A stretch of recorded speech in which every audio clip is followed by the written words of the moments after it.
Bueno, hemos leído un texto que se me cae.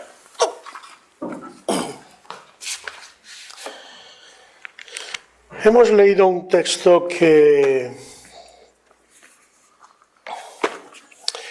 muchas veces leemos y como muchas cosas en la palabra del Señor, pues a veces leemos y leemos, pero prestamos atención a lo que leemos, hermano. Y en el mundo hay muchas prácticas. Para mí es triste, por ejemplo, en esta semana, ahora ya quieren cambiarle hasta el nombre porque realmente la Semana Santa al mundo realmente no le interesa, no le importa, ni siquiera sabe, y eso es lo triste, lo que realmente se celebra y lo que realmente significa, ¿no? Ahora ya los quieren llamar las fiestas de primavera. Las fiestas de primavera. Y como tantas otras cosas, lo que en el fondo buscan, porque es curioso, solo quieren cambiar, por ejemplo, en Navidad, aunque bueno, Navidad sabemos que no fue por esas fechas realmente, pero que no tenga nada de relación con Cristo, ¿no? Estas fiestas, pero a que no se les ocurre cambiar, por ejemplo, los carnavales, aunque no se les ocurre cambiar las hogueras de San Juan o cosas de estas, supongo que le cambiarán el nombre. Si el pobre Juan el Bautista levantara la cabeza y viera lo que se hace en las fiestas de San Juan en su honor, se volvía otra vez a la tumba y decía, no me despertéis más, aleluya. Aleluya. ¿Por qué? Porque en el fondo ni siquiera sabemos realmente el por qué hacemos las cosas. Y eso me parece triste. Por ejemplo, mucha gente lleva la cruz colgada. Yo me acuerdo, más de una vez lo he repetido aquí, mi padre decía mucho una frase que a mí se me quedó grabada, decía, en tiempo de las bárbaras naciones colgaban de la cruz a los ladrones, pero ahora, en el tiempo de las luces, del pecho del ladrón cuelgan las cruces. Creo que se entiende muy bien en español lo que significa, ¿no? O sea, hoy incluso la cruz puede resultar como un título nobiliario o algo así, o ya cada vez menos, porque como digo, como el mundo cada vez parece que quiere descristianizar todo lo que pueda, pues quiere cambiar los símbolos. Ojalá nosotros tuviéramos también tan claro la importancia de los símbolos para la gente. Y Satanás sí lo tiene, por eso te da fetiches, te da crucecitas, te da cosas, imágenes y tal. En el fondo, porque Dios prohíbe las imágenes. ¿Tiene algún poder la imagen? No tiene nada, ningún poder. Pero sabe cómo Satanás usa esas imágenes para tener a la gente enganchada. Y no, yo soy devoto de San Pancracio, yo de Santa Tecla, la de los pianos y todo eso. Y la gente va detrás de eso. Pero eso no te soluciona problemas. Yo te voy a decir hoy lo que te soluciona problemas de verdad. Pero sí creo que es importante saber lo que significan las cosas. Daisy me podrá contradecir si me equivoco, ahora que estamos viendo para el tema del bautismo y le estoy mostrando lo que la Biblia dice, que fue de las primeras cosas que te dije, que lo primero es que tú sepas lo que vas a hacer, ¿te acuerdas? Y lo que es importante. Y que el bautismo en sí, que algunos lo tienen como si fuera algo mágico, el bautismo en sí no es nada mágico, es un paso que hay que dar porque Dios lo mandó así, pero que, como dice Marcos, el que cree y fuere bautizado será salvo, pero el que no cree, podríamos leer entre líneas, por mucho que te bautices, no vas a ser salvo. Porque lo importante no es el bautismo, lo importante es lo que dice Mateo: id y haced discípulos. Es ser discípulo del Señor, es creer de forma real y efectiva, es creer con una fe que está en acción, porque tampoco vale decir yo creo en Dios. La Biblia dice que los demonios creen pero tiemblan. ¿Por qué? Porque no hay discipulado de los demonios hacia el Señor. Y lo que verdaderamente no fue el propio Señor el que dice: no todo el que me dice Señor, Señor, entrará, sino Él. ¿Quién se acuerda? El que hace la voluntad de mi Padre que está en los cielos. El que hace la voluntad de mi Padre. Claro, o sea, lo que marca la diferencia, ¿qué es? ¿Decir yo creo o yo hago? Yo hago. Esto es algo básico. Si simplemente decir, bueno, yo creo y tal, bueno, sí, claro. No se trata, porque algunos también, y de esto ha habido hasta discusiones teológicas, no, yo tiene el cielo ganado, el cielo no te lo puedes ganar. Porque es un regalo de Dios, es por fe. Lo que yo estoy diciendo es otra cosa. Si tú tienes verdadera fe, y no fe de pacotilla, como dicen en mi tierra, tú me vas a demostrar, como dice Santiago, que verdaderamente tienes fe, porque tú vas a obrar en consecuencia a la fe que tiene. Pero hermano, para esto no hace falta estudiar una carrera. A veces parece que estamos diciendo, ¿tú te imaginas a alguien que va vestido del Barça, y creo que con esto me entenderéis todo, y que cuando le preguntas, no, yo soy del Madrid? ¿Tú del Madrid? Sí, yo soy del Madrid. Pero si vas del Barça desde aquí hasta ahí. ¿A ti no te parece que eso... Pues, ¿qué te parece uno que te diga, no, yo soy cristiano, pero está, con perdón, en el puticlub de la esquina, está allí enrollándose con una, bebiendo whisky a tutiplén, yendo de banda a banda, pero soy cristiano? ¿Qué me estás contando? A contar películas de chino, vete por ahí, ¿vale? Entonces, hoy mucha gente dice que es cristiana, y yo sinceramente, yo no voy a entrar a juzgar a nadie, Dios es el que juzga.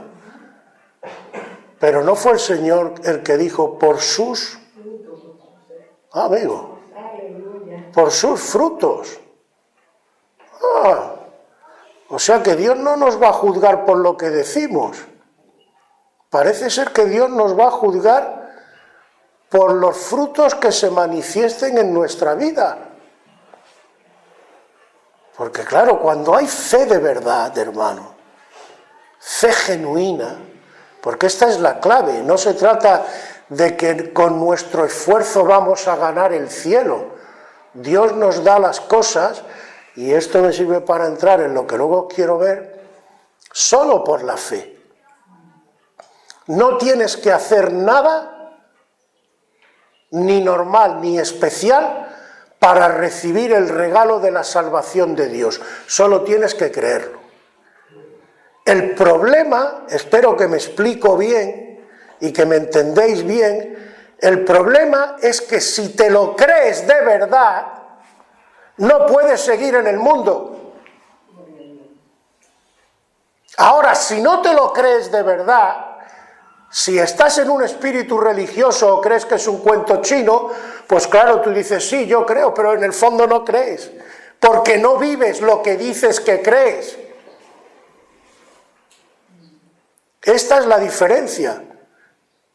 Es fe, pero es que no puede haber una fe real en lo que sea.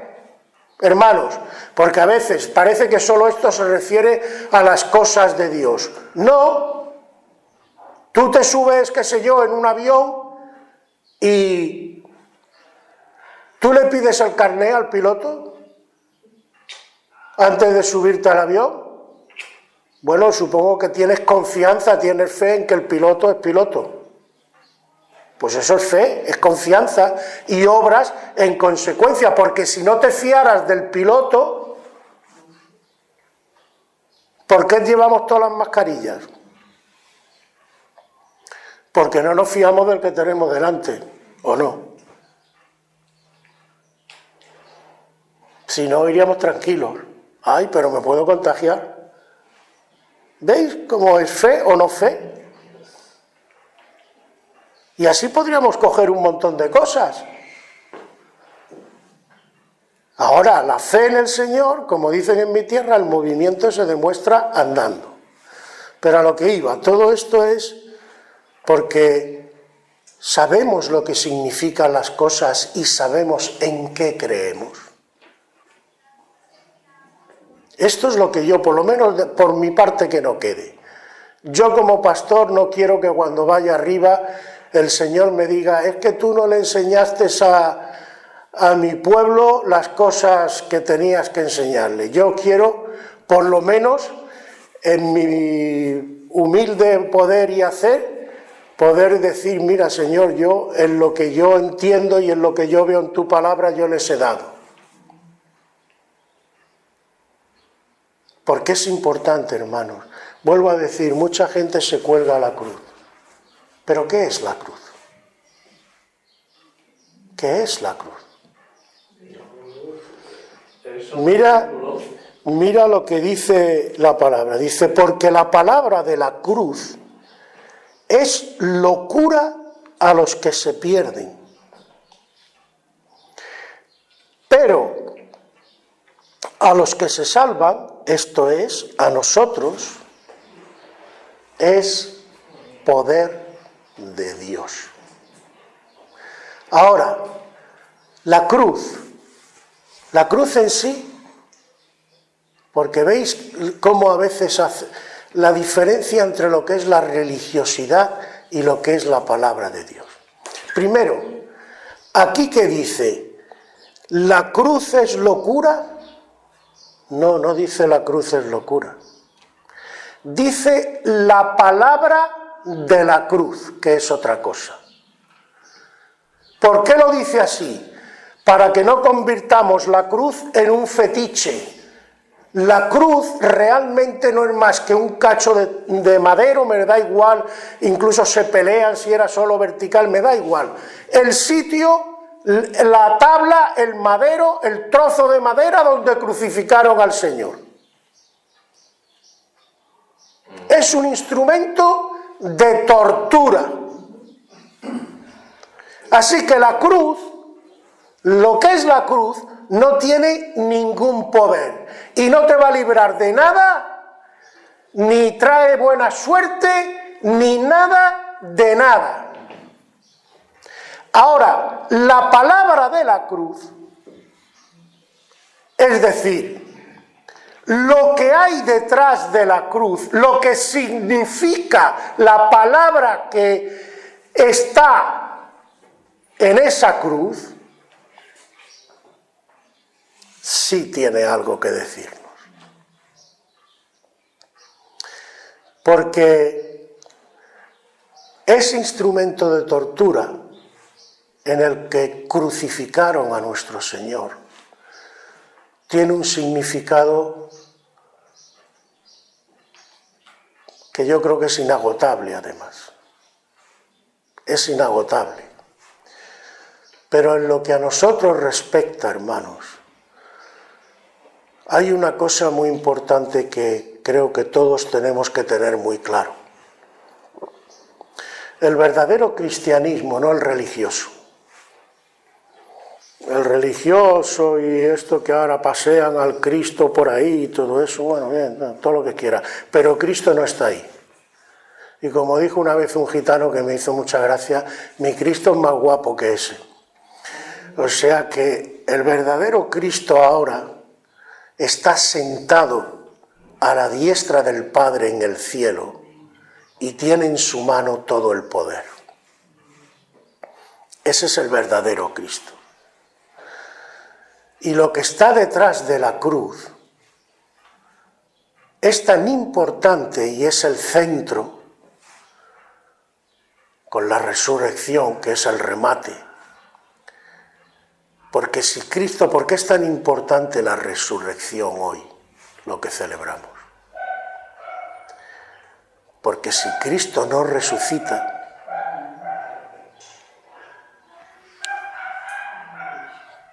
¿qué dice el apóstol? Somos los más... ¿cuál es la palabra que ahora no me viene? Dignos de conmiseración de todos los hombres, es decir, somos dignos de lástima.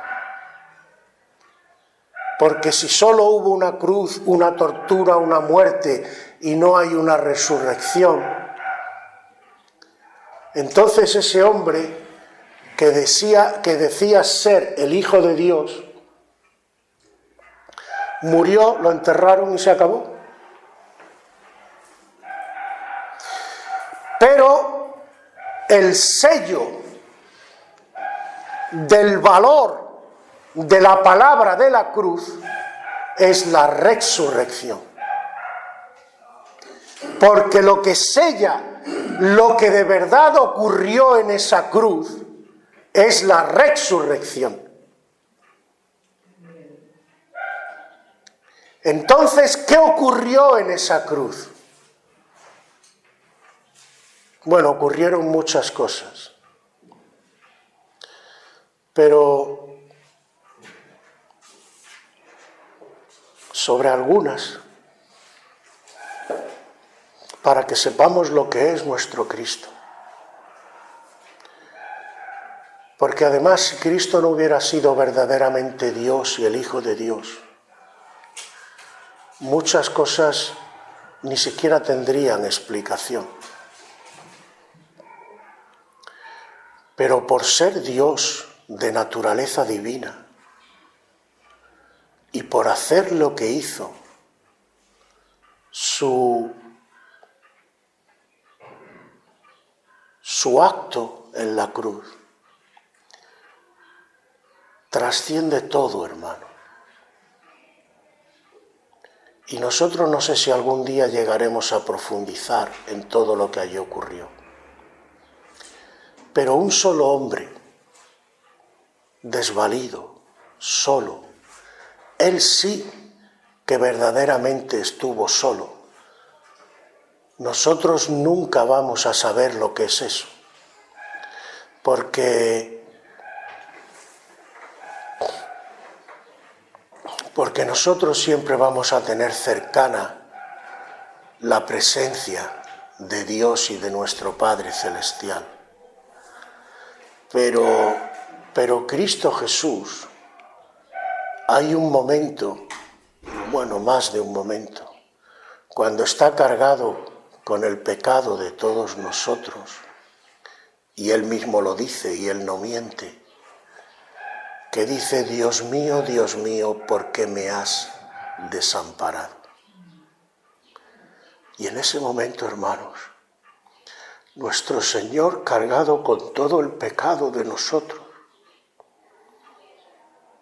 experimentó lo que es la auténtica soledad en el peor momento de su vida, por amor a nosotros. Yo me acuerdo que una vez orando por esto yo decía: Señor, ¿cómo aguantaste? Y la respuesta del Espíritu vino como un rayo a mi mente: por la fe. Por eso Él es el autor y consumador de la fe, porque llevó la fe hasta el límite, confió en su Padre hasta lo sumo. Y como está escrito en Filipenses, se anonadó. ¿Sabéis lo que significa en español anonadarse? Significa hacerse nada, vaciarse de tal manera que dejara su persona entera con todo lo que ello lleva, a merced por la fe de lo que su Padre permitiera y quisiera hacer. Y mientras, hermanos, recibió todo el odio, todo el rencor de los que estaban allí, cuando se rieron de él, cuando le arrancaron pelos de la barba, cuando le escupieron en el rostro, como os dije el otro día, cuando le flagelaban. Los flagelos no son correitas que acarician el cuerpo, terminan en una especie de garfios que cuando haces así y tiras, le arrancas el pellejo y le dejas toda la espalda en carne viva. Pero con todo y con eso, con ser duro el sufrimiento carnal, lo peor que pasó el Señor fue el sufrimiento espiritual. Él que es la vida, Él que es la vida, experimentó la muerte. Él que es el amor, experimentó el odio. Él que es la santidad y la limpieza, cargó con el pecado de todos nosotros. Experimentó la suciedad en su vida de nuestro pecado, aunque él no había cometido pecado. Él que es la vida, derramó su vida, su sangre hasta la muerte, experimentó cómo su vida se iba por nosotros. Este es tu Cristo, no creas tú que es otro tu Cristo. Pero ¿qué pasa? Que con todo esto, Satanás no pudo derrotarlo. El poder de Cristo es tan grande que toda esta presión, todo este machaque del enemigo, de que experimente el odio, la soledad, la falta de fuerzas, que se te va la vida, y no logró que Jesús cometiera ni el más mínimo pecado. Y no logró que Jesús siguiera confiando en su Padre Celestial. Y no logró hacerle pasar por lo que sí logró con Adán y Eva. No pudo. Ni siquiera con algo que es lo que la Biblia dice aquí cuando dice para los judíos piden señales y los griegos piden sabiduría. ¿Vale? Pues ni para unos ni para otros. Porque los judíos, y siguen teniendo el mismo problema hoy en día, que claro, no saben cómo resolver, porque mientras que no les sea quitado el velo, como dice la Biblia, por el Señor, no lo pueden ver. Pero para un judío es un auténtico problema que el Mesías fuera clavado en una cruz. Porque la ley de Moisés dice: maldito todo el que es colgado en un madero. Y un Mesías maldito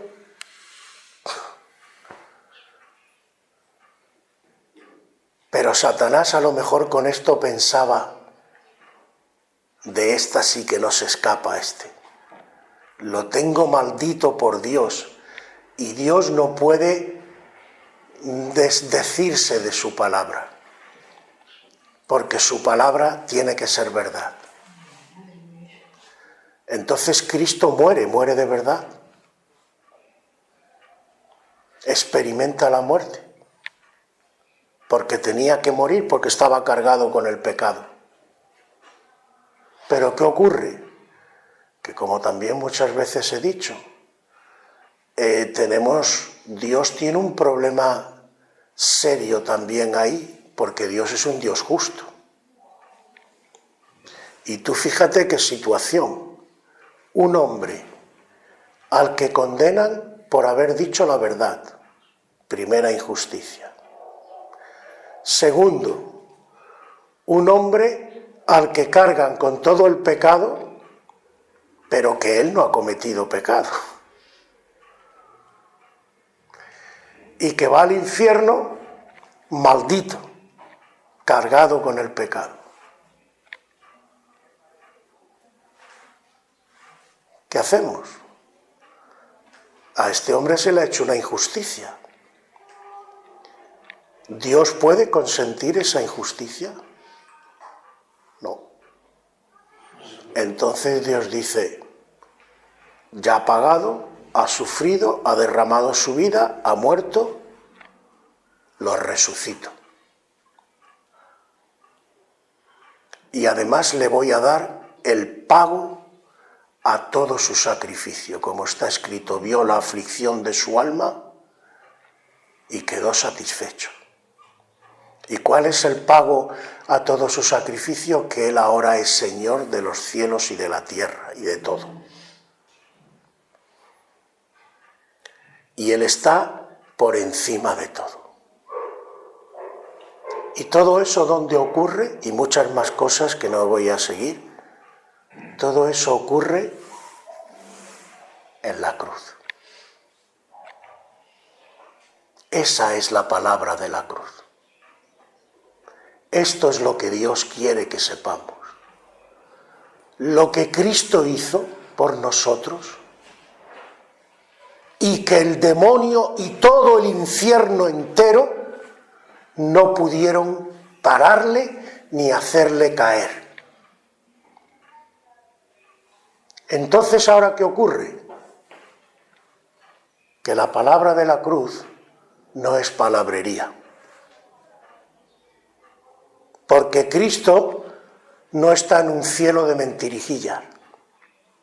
Cristo no está simplemente por ahí sin saber a dónde ir, dándose una vuelta por el espacio.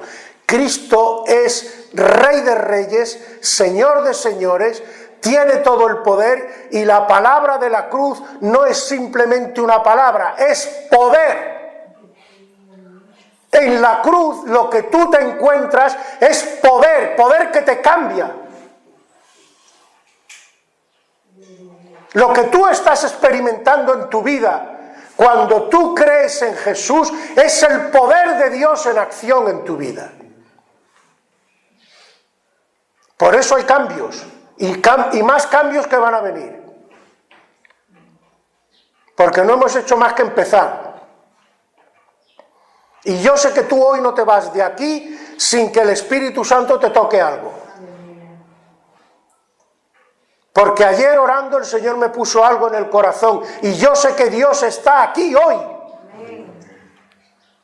Y el poder de la cruz está obrando hoy y está obrando en ti.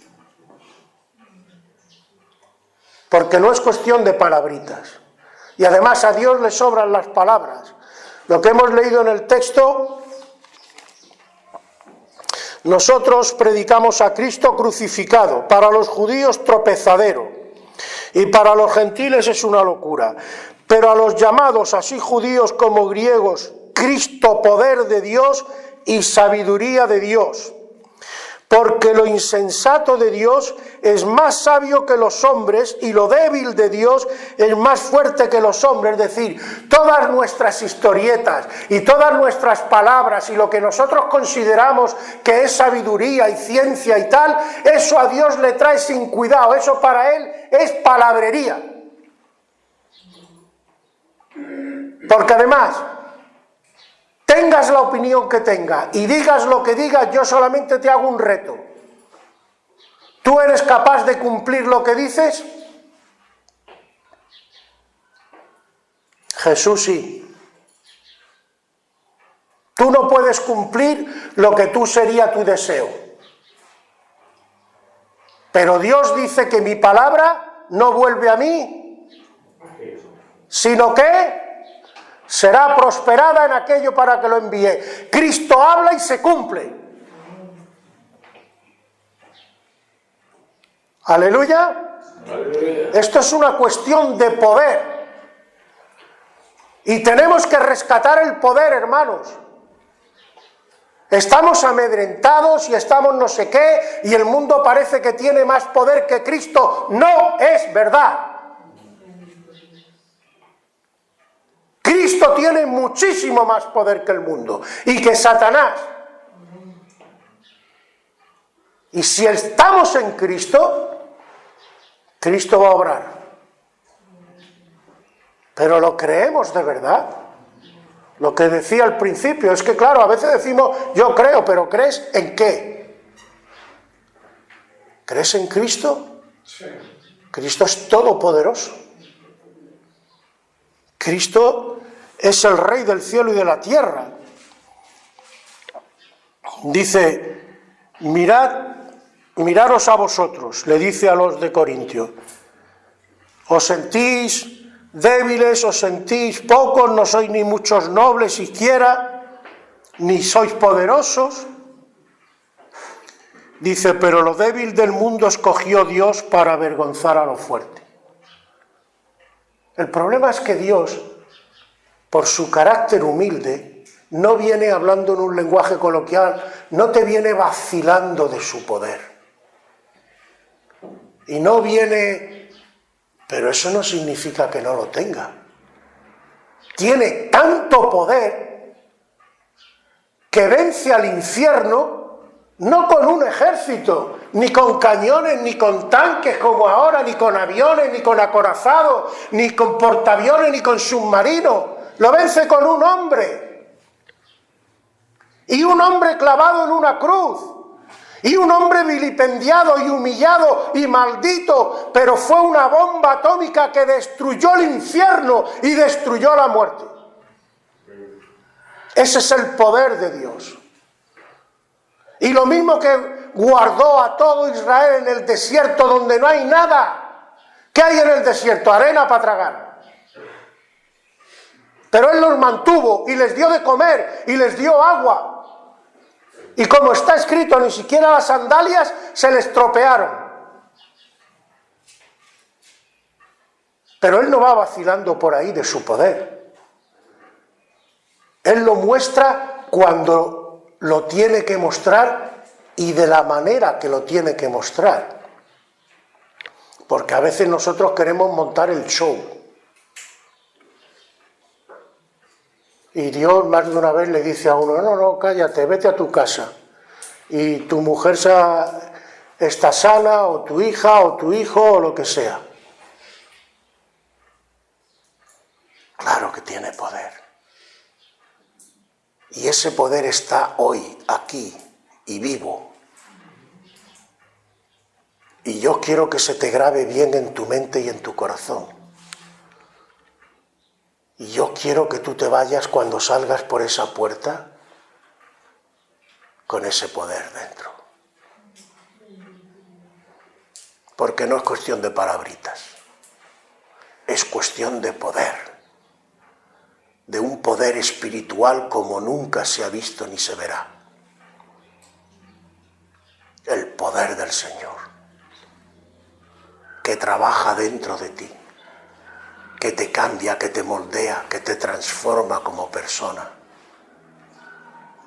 pero que no solo se va a quedar en ti, eso va a ir más para allá y va a tocar a más vidas.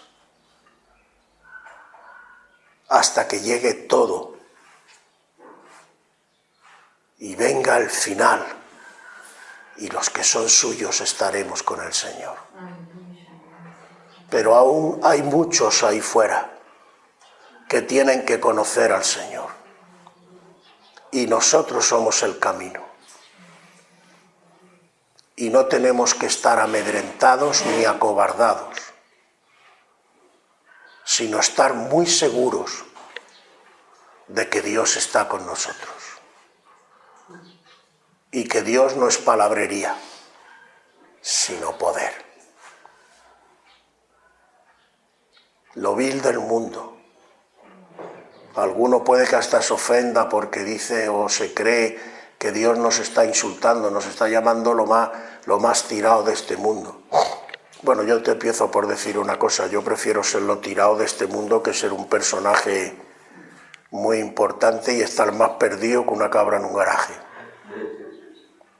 Yo prefiero ser un vil de esto, pero saber que mi Dios está detrás mía. Pero el sentido no es ese, hermano. Dios no pretende humillarte. Lo que Dios te quiere dar a entender es justo lo contrario. El mundo te considera vil y yo te considero mi hijo, mi hija. Y no mires tanto y te compares tanto con el mundo, porque yo te voy a utilizar y te voy a bendecir tal como eres. Aleluya.